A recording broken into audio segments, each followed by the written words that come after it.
A pergunta dela está relacionada à coordenação do tempo. Não é fácil.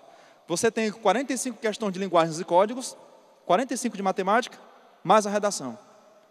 Estima-se que você vai ter aí cerca de 3 minutos para cada questão.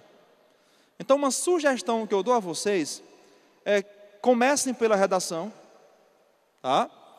A coordenação do tempo é algo que tem que ser bem administrado. Comecem pela redação, mas não a passem a limpo. Não a passem a limpo.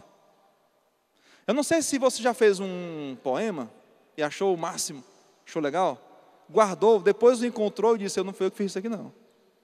Não está legal, né? Você pensou até em publicar, né? E depois de um tempo você desiste porque você tem outro olhar agora sobre o texto. Um olhar menos romântico. Quando a gente acaba de fazer a redação, o olhar sobre o texto é meio romântico. Eu acho que está... me garante. Assim, ó. Deixa passar 1 hora, aí você vai ver se ainda vai ter o... Então, não passe a limpo. Comece pela redação, lê os textos. É inevitável a gente deixar passar alguma coisa, tá? Agora, quando você for passar a limpo, é importante que você revise. Revise, faça alguma alteração. E na hora em que você estiver passando a limpo, que você não mude mais, não mude mais. Porque às vezes a mudança de uma palavra implica a mudança da frase. E a mudança da frase implica a mudança do parágrafo. E a mudança do parágrafo implica a mudança de... mudar o texto de novo, começar tudo de novo. E alguns alunos mudam a palavra e mudam tudo. O que entrega não tem nada a ver com o rascunho. E sabe o que é pior? O rascunho estava melhor. Corretor, corrige o rascunho. Então não mude, tá certo? Professor, mas e se eu quiser mudar? Eu sinto que preciso mudar. Na hora de passar limpo, faz o seguinte: pausa, solta a caneta, vai para o rascunho, olha o rascunho, muda lá, vê como é que ficou lá. Se ficou legal lá, você muda na folha oficial. A gente vai ter uma aula em que eu vou mostrar para vocês todas as etapas de composição do texto. Desde a hora de pegar a proposta, o que fazer, até a hora de entregar. Vai ser, assim, imprescindível essa aula, tá certo? Algumas recomendações que eu pus aqui para vocês. Eu acho que isso aí está no seu material. Leia com atenção a proposta de redação e os textos motivadores. Não leia só o comando, só aquilo que se pede. Evite ficar preso às ideias desenvolvidas nos textos motivadores. Alguns alunos dizem o seguinte: professor, eu não vou nem ler os textos motivadores, depois que eu ler, eu não sei mais o que dizer. Já passaram por isso? Eles já dizem tudo, né? Será que não tem mais nada a ser dito? Claro que tem. Há quantos séculos se fala sobre o amor? E será que não há mais nada para ser dito sobre o amor? Quantos textos falam de violência? E será que não há nada mais a ser dito sobre violência? Eu gostaria que não. Eu gostaria que a grande manchete fosse: a violência acabou. Mas por enquanto ainda não temos isso. Mas não se prenda aos textos motivadores. Alguns alunos apenas parafraseiam os textos. O que é parafrasear? Seria dizer com as mesmas palavras o conteúdo daquele texto. Então não se limite a isso, vá além. Use o seu conhecimento de mundo. Tá certo? Da história, da geografia, da sociologia, da economia, da filosofia, enfim. Não copie trechos dos textos motivadores, já vimos isso, tá? Nem de questões de linguagens e códigos. Letra D, reflita sobre o tema proposto para decidir como abordá-lo. Nós vimos no começo que o pontapé inicial para uma boa redação é ter definido o seu ponto de vista, não é isso? Como eu posso delimitar ou determinar um ponto de vista se eu não refletir sobre o tema? Para eu ter um ponto de vista, eu vou ter que gastar tempo pensando sobre aquele assunto. Reúna todas as ideias, letra E, que lhe ocorrerem sobre o tema, procurando organizá-las em uma estrutura coerente para usá-las no desenvolvimento de seu texto. Então, tudo que vier à sua cabeça, põe no papel. Depois você vê se pode levar isso para o rascunho. Desenvolva o tema de forma consistente. Lembre-se, o seu texto é feito para um leitor exigente. Que leitor é esse? O corretor. E ele vai dar uma nota. E nós queremos que essa nota seja a melhor possível. Se não 1000, pelo menos uma nota que nos ajude a tirar o pré da vida e nos ajudar a assinar o universitário, não é? Queridos, eu vou passar aqui o tema de 2011, depois a gente volta de acordo com o nosso tempo, tá? Competência 3. Essas palavrinhas aqui são muito importantes. Selecionar, relacionar. Todos esses verbos exigem um complemento. Todos esses verbos são transitivos. Então, olha só, o que você vai ter que fazer? Você vai selecionar. Selecionar o quê? Informações, fatos, opiniões e argumentos. Eu vou selecionar informações, fatos, opiniões e argumentos. Para quê? Para a defesa de um ponto de vista. Vocês observam a importância do ponto de vista? Tudo aquilo que é dito no desenvolvimento da redação, que não serve para a defesa de um ponto de vista, será contado como uma argumentação inconsistente. Ok? Por isso é muito importante ter bem claro no texto qual é o meu ponto de vista. Porque tudo que é dito no desenvolvimento é para fundamentar esse ponto de vista. Então, primeira coisa, eu vou selecionar. Relacionar. Por que relacionar? Porque um texto não é formado de ideias soltas. Se eu tenho ideias soltas, isso aí é apenas um aglomerado de frases e não um texto. Já vimos que a palavra texto significa tecido. Organizar. Se eu não organizar, eu posso ter ideias que deveriam ser do desenvolvimento na introdução, ideias da introdução no desenvolvimento. Se eu tenho uma tese que é uma proposta de solução, essa proposta de solução deveria estar onde? Na conclusão. Então, organizar as ideias é muito importante. E interpretar. Interpretar, sabe por quê? Porque o meu texto deve representar uma análise crítica. É muito fácil você fazer uma redação sem interpretar as informações. Se eu não interpreto as informações, eu vou ter um texto meramente expositivo. Eu preciso saber o que os fatos representam. Eu preciso saber isso. Uma greve representa o quê?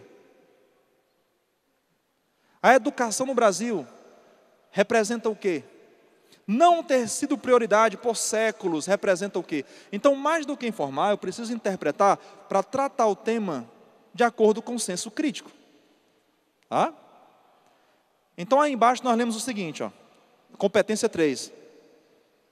O terceiro aspecto a ser avaliado no seu texto é a forma como você selecionou, relacionou, organizou e interpretou informações, fatos, opiniões e argumentos em defesa do ponto de vista defendido como tese. Esta competência trata da inteligibilidade do seu texto, ou seja, de sua coerência, da possibilidade de ele ser entendido pelo seu leitor, correspondendo ao seu conhecimento de mundo. Está, pois, ligada à compreensão, à possibilidade de interpretação. O leitor processa esse texto e é levado a refletir a respeito das ideias nele apresentadas. A competência 3 está diretamente ligada a dois aspectos. Primeiro, coerência. Segundo, argumentação. Eu gostaria que vocês copiassem 3 coisinhas aí, onde lemos aí competência 3, tá? Por gentileza. A coerência do texto decorre. 3 pontinhos, tá? Primeiro, do texto em si.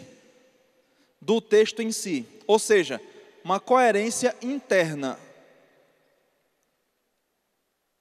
Do texto em si, ou seja, coerência interna.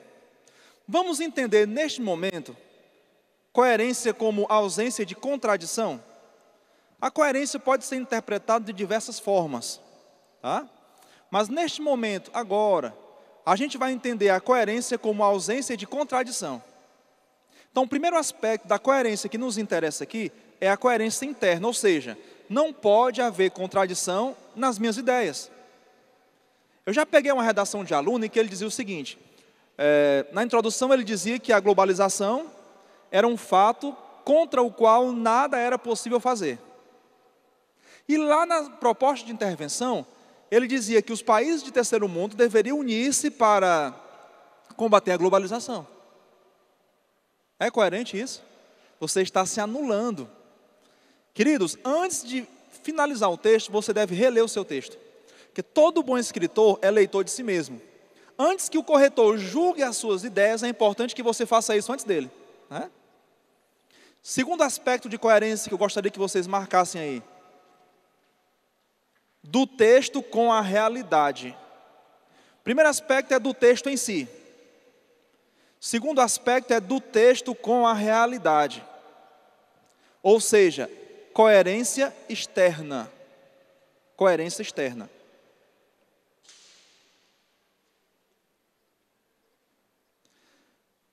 Do texto com a realidade, ou seja, coerência externa. O que é isso?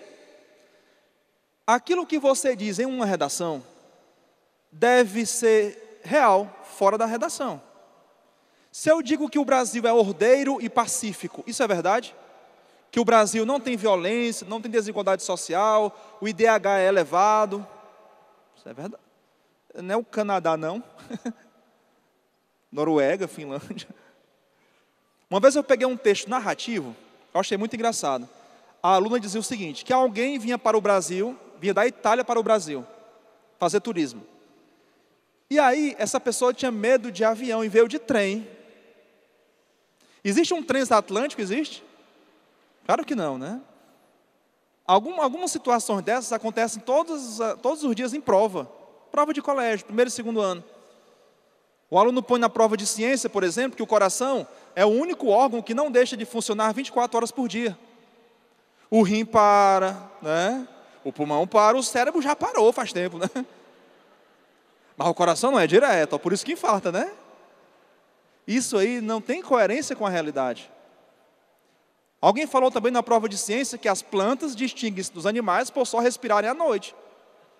Aí eu pensei, eu estou na África, vejo um leão debaixo de uma árvore. Quem é leão, quem é árvore? Não dá para saber, meio-dia.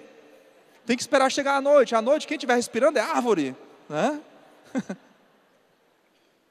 Então, fiquem atentos a esse aspecto aí, tá? Primeiramente, do texto em si, que é a coerência interna. Depois, do texto com a realidade. Alguém ainda colocou na prova de química que Lavoisier foi guilhotinado por ter inventado o oxigênio. É muita maldade. O cara inventa oxigênio, né? Morre. Eu fico pensando o que ele respirava quando inventava o oxigênio, né? Terceiro aspecto da coerência aí é do texto com a proposta. Do texto com a proposta.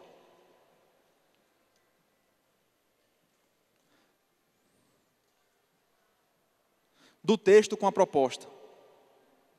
Ou seja,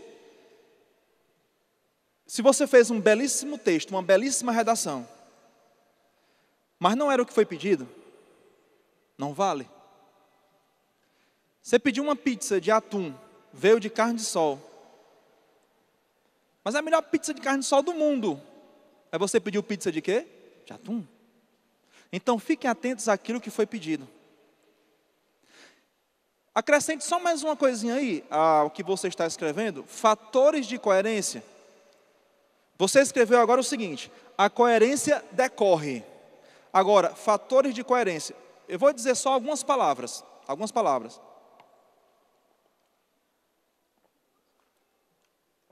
Fatores de coerência.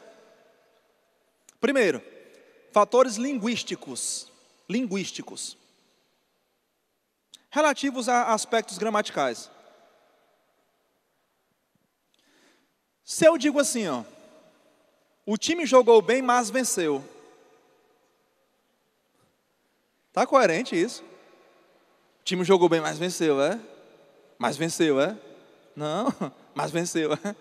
Não. O time jogou bem e venceu. Ou o time jogou bem, mas perdeu. Bola na trave não altera o placar.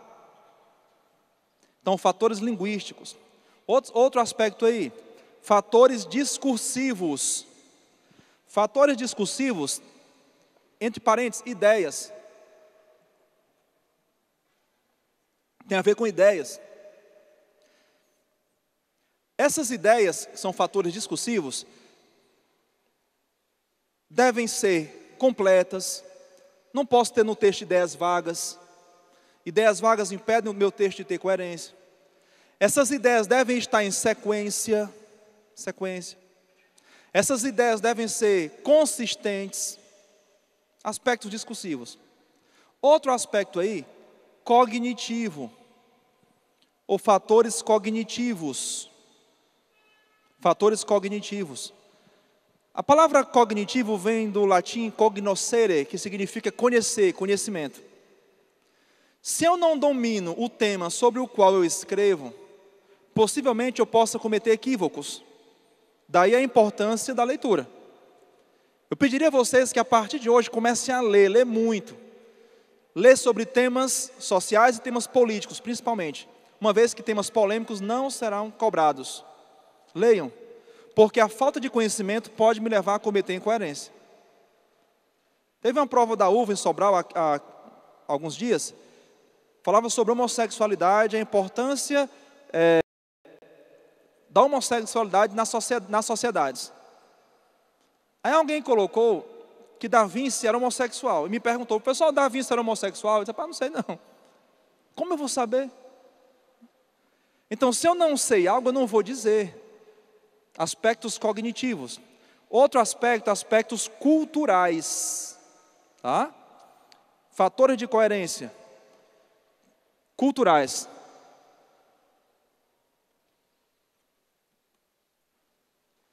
Resposta aqui, sim, tá? Depois, em outro momento, eu aprofundo mais. Aspectos culturais. Por exemplo, eu tenho que considerar sempre a cultura. O que é incoerente para nós pode não ser para outro povo. Se eu desconsidero aspectos culturais, eu posso generalizar. Por exemplo, todos os países tratam a corrupção da mesma forma? Não. Na China, por exemplo, isso é intolerável, pena de morte. A sexualidade é tratada da mesma forma? Não. Então, observar aspectos culturais. E o último fator, interacionais. Interacionais. Aí nós fechamos aí os fatores de coerência. Interacionais. Por exemplo, é coerente eu chegar para um amigo na praia e dizer, ei meu chapa, beleza? Como é que estão as coisas? É coerente? Um amigo na praia? Agora, se eu vou falar com o nosso governador, com o nosso prefeito, e vou dizer, ei meu chapa, beleza? Tá ligado? Não tá ligado? É coerente? Não. Se está ligado, não está ligado, eu vou preso. Eu vou dizer, está ligado, né? Então, nessa interação entre mim e o governador, e o prefeito, o presidente, eu preciso ter uma linguagem que seja coerente. Outra coisa que é importante nesse aspecto interacional é que eu mantenha o nível de linguagem. Se eu digo assim, magnífico reitor da Universidade de São Paulo, tendo tomado conhecimento pelos periódicos da capital paulista, que é a universidade que vossa magnificência com alto descortino dirige, ouso vir à presença de vossa magnificência para manifestar-lhe meu repúdio, diante de uma situação que tem castrado o direito do estudante. Sinceramente, muita sacanagem, nada a ver. Aí eu vou dizer, nada a ver mesmo, né? Nada a ver mesmo. Então, aspectos interacionais, o último fator de coerência que a gente lista aí. Queridos, nosso tempo está acabando e eu vou terminar dizendo o seguinte. A competência 4 está ligada à coesão textual. Coesão e coerência são dois assuntos muito importantes. A coesão tem a ver com a articulação das ideias, com a progressão temática, com elementos anafóricos, catafóricos. A gente vai falar disso com mais detalhes, com muita propriedade, porque é um assunto muito importante. E, por último, o que nós já sabíamos, que era a competência 5. Se o aluno não colocou proposta de intervenção, acontece. Eu pego muita redação em que não há proposta de intervenção. Ele vai tirar quanto nessa competência que vale 200 pontos? 0. 0. Ele não propôs nada? Se ele propõe, mas de maneira genérica, vai ter alguma coisa. Agora, se o aluno propõe uma solução específica, desenvolvida, viável, que respeita os direitos humanos, ele vai tirar quanto? E de preferência que essa proposta de intervenção seja inovadora. Queridos, o nosso tempo infelizmente acabou. Mas eu vou ter outros momentos com vocês. Desde já, eu é que agradeço a oportunidade de estar com vocês, viu? Muito obrigado, viu? Muito obrigado mesmo. Ficar ansioso por outro momento desses, viu? Tchau, tchau.